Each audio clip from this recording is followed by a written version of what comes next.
الحمد لله رب العالمين، والصلاة والسلام على سيد الأنبياء والمرسلين.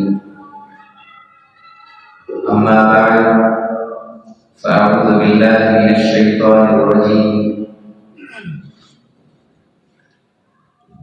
قد أفلح المؤمنون الذين هم في صلاتهم خاشعون. وقال رسول الله صلى الله عليه وسلم: صلوا كما رأيتموني أصلي. وقال عليه الصلاة والسلام: اقرأوا القرآن بلحون العظم وأصواتها، أو كما قال عليه الصلاة والسلام.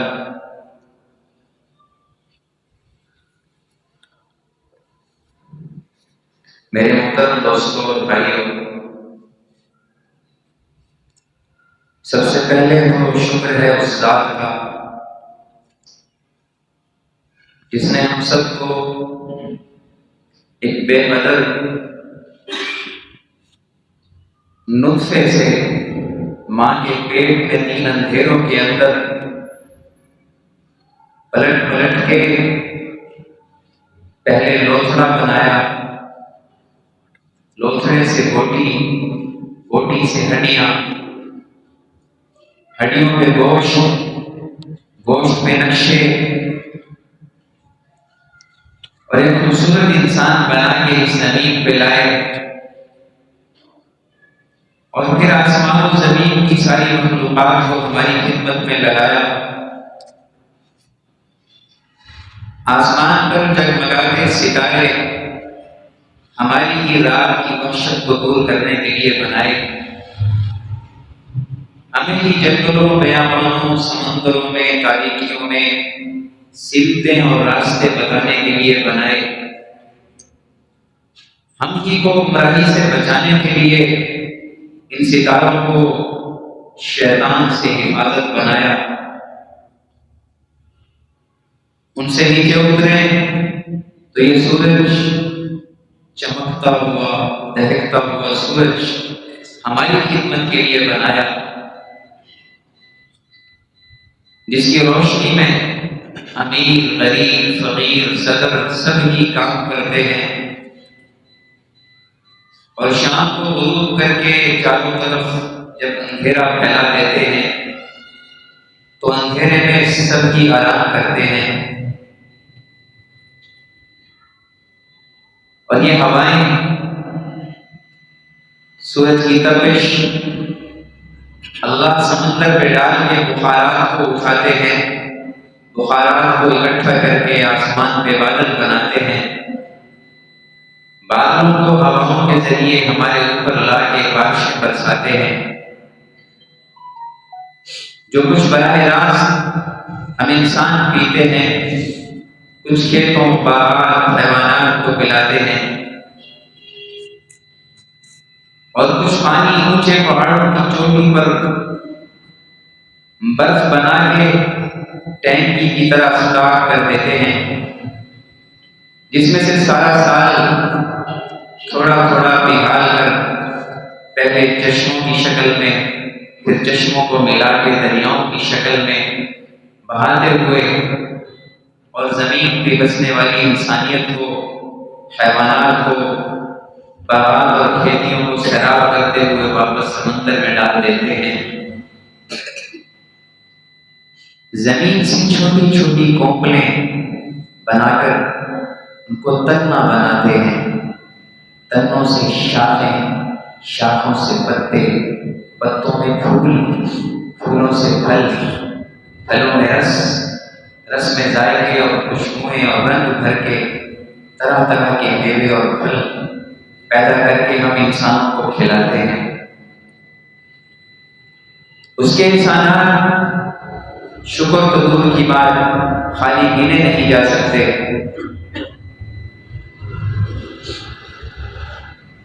اس ذات نے اپنے احسانات میں ہم انسانوں پر سب سے بڑا جو احسان فرمایا ہے وہ اس انسانی سٹیج پر لانے کے بعد اس سے بھی اوپر لے جانے کے لیے قرآن اتارا ہے۔ اس کائنات کا شہزادہ تو بنا دیا، یہاں بسنے والی ساری مخلوقات کو ہماری خدمت میں لگا دیا، اس سٹیج پر تو لے آئے ہیں، مگر اس سٹیج سے کہیں اوپر لے جانا چاہتے ہیں۔ اب جو انسان اس کے اتارے ہوئے قرآن، اس کے بتائے ہوئے طریقے، اس کے بھیجے ہوئے پیغمبر کو اپنا رہنما، پیشوا اور آئیڈیل بنائے اور اس کے مطابق چلتا جائے گا تو اس موجودہ سٹیج سے کہیں اوپر بلندیوں پہ پہنچے گا، اور اگر اسے اختیار نہیں کرے گا، ٹھکرائے گا، تو پھر اس سٹیج پر بھی نہیں رہے گا جس سٹیج پر آج ہے، گر جائے گا۔ والتین والزیتون وطور سینین وهذا البلد الامین لقد خلقنا الانسان فی احسن تقویم ثم رددناه اسفل سافلین الا الذین آمنوا وعملوا الصالحات۔ چار قسمیں اٹھا کے فرمایا، انجیر کی قسم، زیتون کی قسم، پہاڑ طور جہاں خالق اور مخلوق کی آپس میں گفتگو ہوئی اس کی قسم، امن والے شہر مکہ کی قسم جہاں انسانوں کو کیا حیوانات کو بھی امن حاصل ہے۔ چار قسمیں اٹھا کے فرمایا ہم نے انسان کو سب سے حسین بنایا ہے، چاند سے حسین، سورج سے حسین، فرشتوں سے حسین، سب سے حسین بنایا۔ ثم رددناه اسفل سافلین، پھر ہم نے اسے پست گڑھوں میں گرا دیا، مگر ان گڑھوں میں گرنے سے وہی بچیں گے الا الذین آمنوا، جو ایمان و عمل اختیار کریں گے، وہ ذلتوں میں، پستیوں میں گرنے سے بچ جائیں گے اور بلندیوں پہ پہنچیں گے۔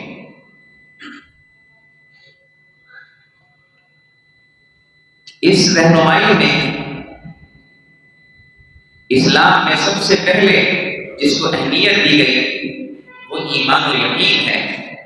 سب سے پہلے تو جس رب نے دین اتارا ہے اس کی ذات پر، اس کی بات پر پکا یقین، یہ ایمان۔ ایک اللہ کی ذات پر پکا یقین، اس کی فرمائی ہوئی بات پر پکا ایمان، انسان سے اللہ سب سے پہلے اس کا مطالبہ کرتا ہے۔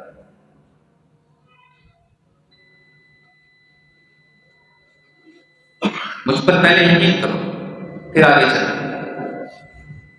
پہلے مجھ پر اعتماد کرو، میں نے جو وعدہ کیا ہے، میں نے جو وعدے کیے ہیں ان پر اعتماد کرو پھر آگے چلیں۔ ایمان، صحابہ کہتے ہیں تعلمنا الایمان ثم تعلمنا القرآن، ہم نے پہلے ایمان سیکھا پھر قرآن سیکھا، پہلے ایمان سیکھا، یقین سیکھا ہے اور پھر قرآن سیکھا۔ اللہ کی ذات پر یقین، اللہ کے نبی پر، نبی کی بات پر، قرآن پر، قرآن کی ہر آیت اور بات پر پکا یقین کا نام ایمان ہے۔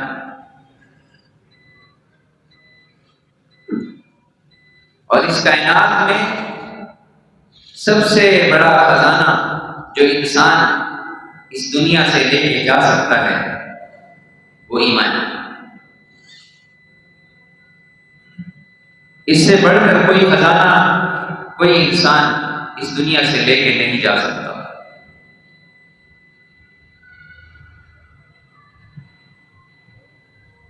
ایمان کے بعد جس چیز کا درجہ ہے وہ نماز اور قرآن۔ نماز اور قرآن دونوں کا ایک ظاہری حسن ہے اور ایک باطنی حسن۔ نماز کا ظاہری حسن صلوا کما رأیتمونی اصلی، نماز ایسے پڑھو جیسے مجھے پڑھتا دیکھو، آپ صلی اللہ علیہ وسلم نے فرمایا۔ جس طرح قیام، جس طرح رکوع، جس طرح سجدہ، جس طرح قعدہ کرتے ہوئے مجھے دیکھو، اس طرح نماز پڑھو۔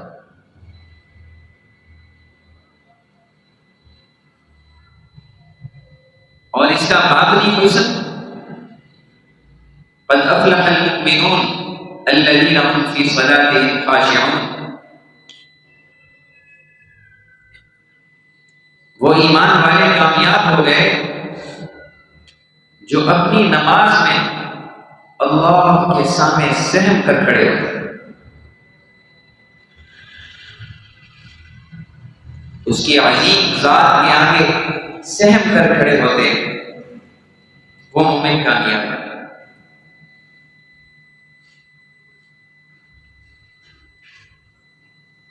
ایک شخص نے آپ صلی اللہ علیہ وسلم کے سامنے مسجد میں آ کر ایک طرف کھڑے ہو کر نماز پڑھی، نماز پڑھ کے آیا، سلام کیا، آپ صلی اللہ علیہ وسلم نے سلام کا جواب دیا اور فرمایا ارجع فصلی فإنک لم تصلی، واپس جاؤ نماز پڑھو، تم نے نماز نہیں پڑھی۔ واپس چلا گیا، پھر نماز پڑھی، آیا سلام کیا، سلام کا جواب دیا، پھر فرمایا ارجع فصلی فإنک لم تصلی، واپس جاؤ نماز پڑھو، تم نے نماز نہیں پڑھی۔ 3 دفعہ جب ایسا ہوا تو اس نے اس کے رسول نے بتا دیجیے کیسے پڑھوں،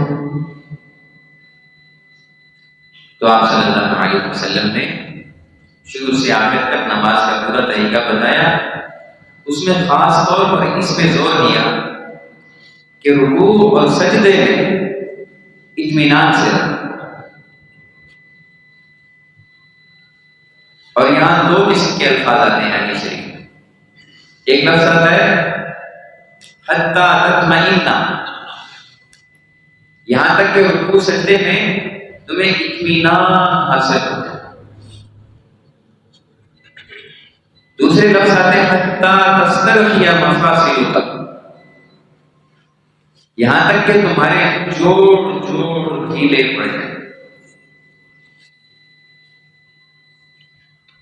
دونوں کی رعایت رکھی جا سکتی ہے۔ رکوع اور سجدے میں اعضاء کو ڈھیلا چھوڑ دینا اور جم کے ٹھہر جانا، یہاں تک کہ پورے بدن میں اطمینان آ جائے۔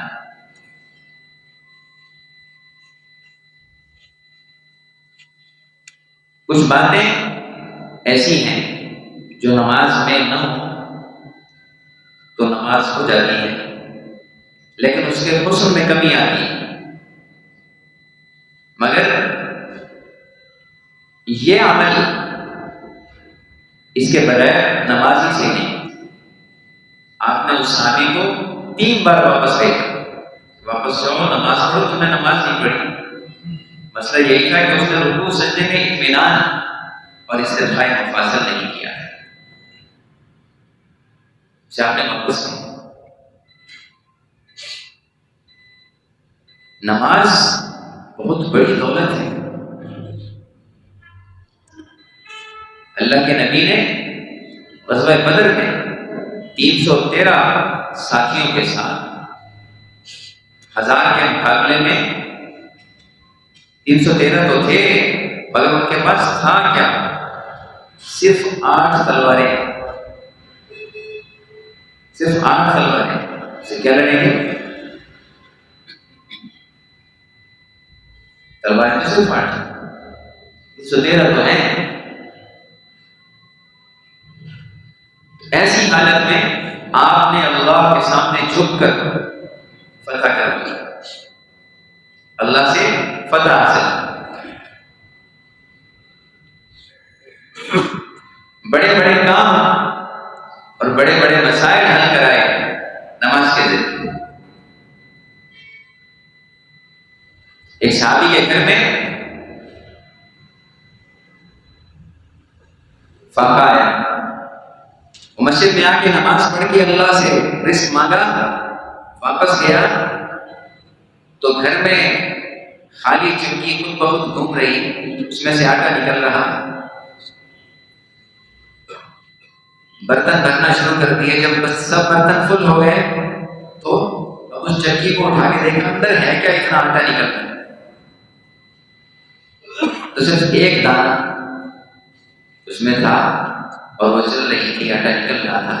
جا کے حضور سے عرض کیا، آپ نے فرمایا اگر تم اس کا پارٹ نہ اٹھاتے تو یہ اسی طرح چلتی رہتی اور اس طرح نکلتا رہتا۔ تم نے اللہ سے مانگا ہے،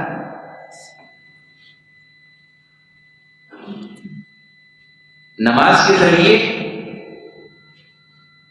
2 رکعت مقبول نماز کے ذریعے آپ یہیں بیٹھ کے امریکہ کا صدر تبدیل کروا سکتے۔ اللہ نماز پر کرتے ہیں، بس تھوڑا سا خیال رہے کہ نماز ہماری ٹھیک، اس کی ظاہری حالت بھی ٹھیک ہو اور دل بھی اللہ کے سامنے سہم ہو، اس کی عظمت سامنے، میں کس کے سامنے کھڑا ہوں، خشوع سہم نہیں کرنا، سہم کر کھڑا ہوں۔ اور دوسری چیز قرآن کا بھی ایک ظاہری حسن ہے اور ایک باطنی حسن۔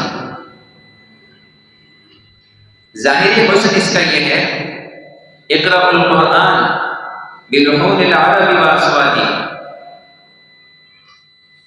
اور او زد علیہ ورتل القرآن ترتیلا۔ اللہ رب العزت نے فرمایا قرآن کو جم کے ٹھہر ٹھہر کے پڑھو،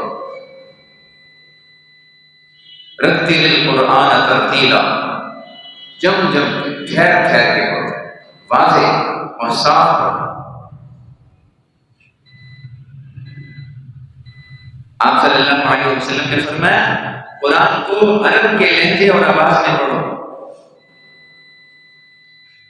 قرآن کو عرب کے لہجے میں اور عرب کی آواز میں پڑھو۔ قرآن عربی،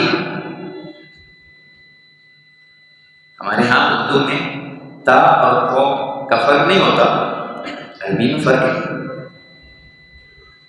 ادائیگی میں ایک جیسا ہوتا ہے، مگر عربی میں وہ موٹا کر کے پڑھتے، حمزہ اور عین میں فرق کرتے، عین میں گلے پہ زور دے کے پڑھتے، عالمی، اگر زور نہیں دیا گیا تو حمزہ بن جائے گا، معنی بدل جائے گا، تھوڑی سی کمی سے قرآن کا معنی بدل جائے گا۔ الحمدللہ رب العالمین، تمام تعریفیں اللہ رب العالمین کے لیے ہیں۔ اگر حافظ نہ دیا الحمدللہ رب العالمین پڑھا معاذ اللہ، تو اس کا معنی ساری توڑ پھوڑ اللہ رب العالمین کے لیے۔ ایاک نعبد و ایاک نستعین، اے اللہ ہم صرف تیری ہی عبادت کرتے ہیں اور تجھ ہی سے مدد مانگتے ہیں، تیری ہی ہم عبادت کرتے ہیں نعبد عین پر زور دیں گے تو عین بنے گی، نہ دیا تو حمزہ بن جائے گا۔ نعبد مانا بدل ہے، اے اللہ ہم صرف تجھ ہی سے بھاگتے ہیں، ہم صرف تجھ ہی سے بھاگتے ہیں۔ مانا کہاں سے کہاں پہنچ گیا کہ ہم نے عربی لہجے میں نہیں پڑھا، اپنے اردو کے لہجے میں پڑھا۔ یہی حال پورے قرآن، تو اس کو عرب کے لہجے میں پڑھنا، اور بچپن میں یہ لہجہ بنانا بہت آسان ہوتا ہے۔ اپنے تمام بچوں کو تجوید والے فقیر صاحب کے پاس داخل کرائیں اور پڑھائیں تاکہ ان کے الفاظ ٹھیک رہیں۔ یہ فرض ہے۔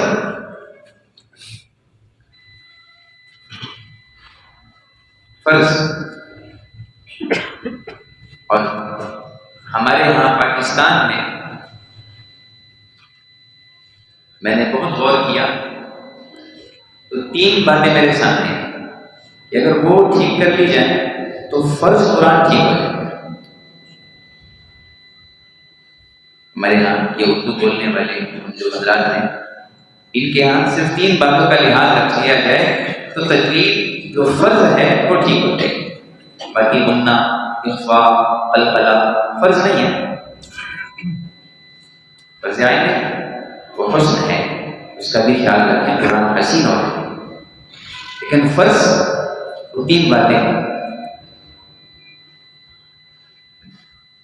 صرف ان کا لحاظ رکھ لیا جائے تو قرآن پاک کی فرض ادائیگی ٹھیک ہوگی، معنی نہیں بدلے گا۔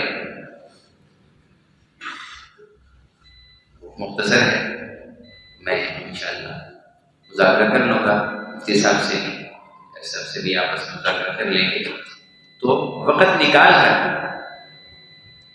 بڑے حضرات سیکھنے کے لیے وقت نکالنا ضروری ہے۔ بچوں کو تو داخل کرائیں، بڑے بھی سیکھیں۔ یاد رکھیں، سیکھنا ضروری ہے، سیکھ جانا فرض نہیں ہے۔ سیکھنے کے لیے وقت نکالنا ضروری ہے اور سیکھنے کی کوشش کرنا ضروری ہے، لیکن پھر سیکھ جانا یہ آپ کے بس میں نہیں ہے، یہ فرض نہیں ہے۔ جو انسان وقت نکالتا ہے اور سیکھتا ہے پھر بھی صحیح نہیں پڑھ سکتا، اس کی اپنی نماز بھی ٹھیک ہے، اس کے پیچھے اوروں کی بھی ٹھیک ہے۔ اور اگر سیکھتا ہی نہیں تو پھر اس کی اپنی نماز بھی صحیح ہے، معنی بدل، اور اس نے کوشش بھی نہیں کی۔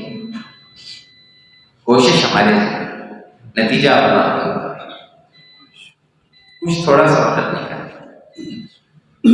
اور ضرور اس پر وقت لگے۔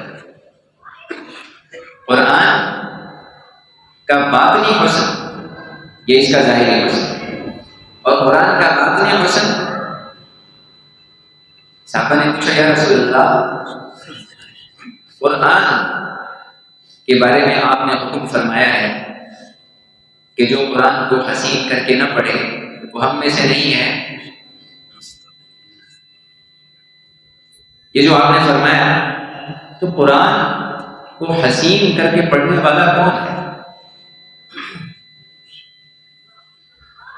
تو آپ صلی اللہ علیہ وسلم نے فرمایا قرآن کو حسین کر کے پڑھنے والا وہ ہے کہ جس کا قرآن تم سنو تو تمہیں احساس ہو کہ اس کا دل اللہ سے ڈرا ہو، کہ اللہ سے ڈر رہا، اللہ کے خوف کے ساتھ قرآن کو پڑھنا قرآن میں باطنی حسن پیدا کر دیتا ہے۔ ظاہری حسن حروف کی صحیح ادائیگی کے ساتھ، اور باطنی حسن اللہ کے خوف کے ساتھ۔ کہ کلام کس کا ہے، یہ قرآن کس کا ہے؟ لو انزلنا هذا القرآن على جبل لرأيته خاشعا متصدعا من خشية الله، اگر ہم اس قرآن کو پتھر کے سخت پہاڑ پر بھی ڈال دیں تو وہ بھی خدا کے خوف سے سہم کر اس میں دراڑیں پڑ جاتی اور ٹکڑے ٹکڑے ہو جاتے. یہ کلام کس کا ہے؟ حدیث شریف میں آتا ہے اللہ رب العزت جب اپنے عرش پہ کلام فرماتے ہیں تو فرشتے اس کلام کی ہیبت سے بے ہوش ہو کے گر جاتے ہیں.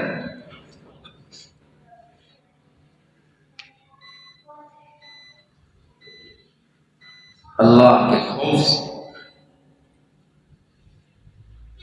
قرآن پڑھتے ہیں.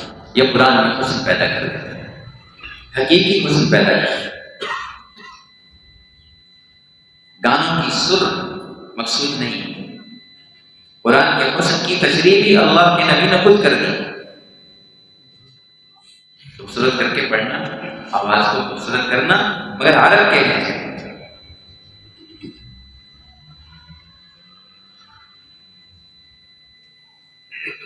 فرمایا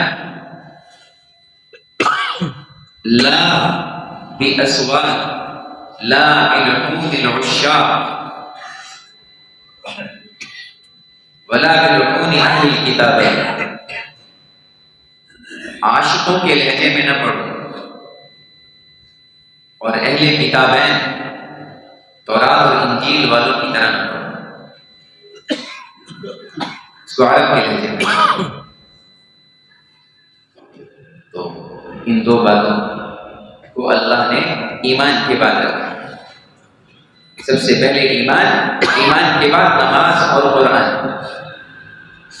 ہر مسلمان کی ذمہ داری ہے کہ اپنی نماز اور قرآن میں ظاہری اور باطنی حسن پیدا کرے اور پھر دیکھیں اپنی زندگی میں انقلاب دیکھیں. جس کی نماز جاندار اس کی زندگی شاندار.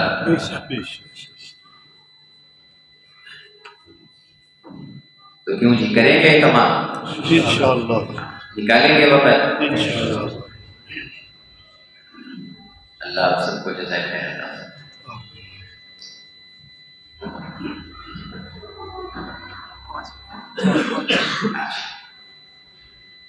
اور آخر میں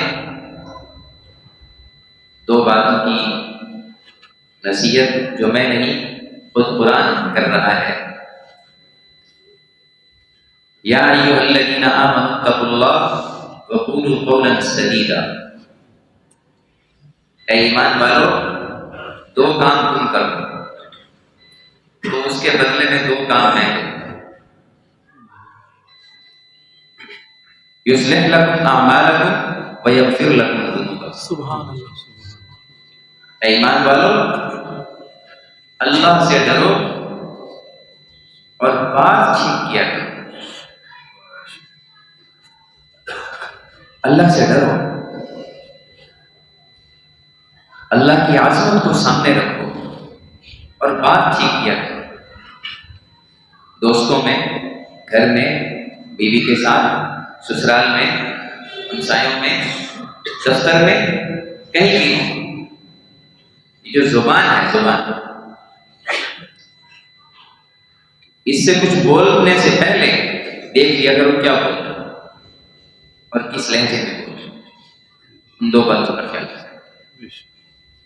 الفاظ ٹھیک ہوں، ایسے الفاظ نہ ہوں جس سے کسی کا دل دکھے، اور ایسا لہجہ بھی نہ ہو جس سے کسی کا دل دکھے. میرے ان الفاظ سے، میرے اس لہجے سے اللہ تو ناراض نہ ہوں گے. پہلے دیکھ لینا، سوچ لینا اور پھر بات کرنا. بس ان دو باتوں کا صرف خیال رکھنا. اتنا آسان نسخہ بتایا. اللہ سے ڈرو اور بات ٹھیک کیا کرو. زبان سے کچھ کہنے سے پہلے سوچا کرو، بات ٹھیک کیا کرو. یصلح لکم اعمالکم، اللہ تمہارے سارے عمل حسین کر دے گا. ایک ایک نیک عمل کو اپنانا مشکل بھی ہے اور وقت طلب بھی ہے، مگر یہ دو کام کر لینا آسان بھی ہے اور وقت طلب بھی نہیں۔ اکثر گھروں میں، آپس میں، دوستوں میں بگاڑ اسی زبان کے ذریعے پیدا ہوتا ہے۔ جراحات السنان لها القیام ولا یلتام ما جرح اللسان۔ تیروں کے زخم تو ایک دن ٹھیک ہو جاتے ہیں، مگر زبان کے لگے ہوئے زخم ٹھیک نہیں ہوتے۔ ذہنی طور پر سلو بھی ہو جائے مگر اندر ایک داغ باقی رہتا ہے۔ زبان سے کوئی تیر چلانے سے پہلے دیکھ لیا الفاظ ٹھیک اور دو کام ہم کر دیں گے، تمہارے اعمال ٹھیک کر دیں گے اور تمہارے گناہ معاف کر دیں گے۔ آج کے بعد کے اعمال تمہارے ہم ٹھیک کر دیں گے اور آج سے پہلے جو ہو گئے ان کو معاف کر دیں گے۔ یعنی کچھ عیب تم پر نہیں چھوڑیں گے۔ بس دو کام کرو، اللہ سے ڈرو اور بات صحیح صحیح کیا۔ اللہ کو ناراض کرنے والی بات ہے اور انسان کے دل کو دکھانے والی بات بھی ہے۔ ایسی باتیں جس سے دل دکھتے ہیں، جن سے اللہ ناراض ہوتا ہے، ان کو اللہ نے سورۃ الحجرات میں جمع کر دیا۔ سورۃ الحجرات کو پڑھیں، اس کے اندر وہ ساری باتیں اللہ نے جمع کر دی ہیں جس سے لوگوں کے دل دکھتے ہیں اور جن سے اللہ ناراض ہوتا ہے۔ یہ لمبی صورت بھی نہیں، مختصر صورت، مگر اس میں پوری تفصیل آئی ایسے الفاظ ہیں۔ ذرا وقت نکال کے اس کو دھیان سے پڑھیں اور ان باتوں کو نوٹ کریں، آئندہ ہم سے وہ صادر نہ ہو۔ تو دو باتوں کا خیال رکھیں، اللہ سے ڈریں اور بات ٹھیک کریں۔ کتنا آسان ہے،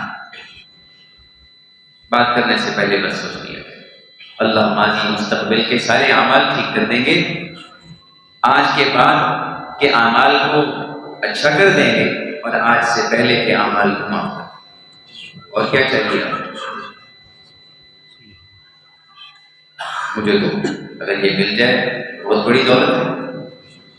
پچھلے معاف اور آئندہ کی اللہ سے ملے گا، میں تو ٹھیک کر دوں۔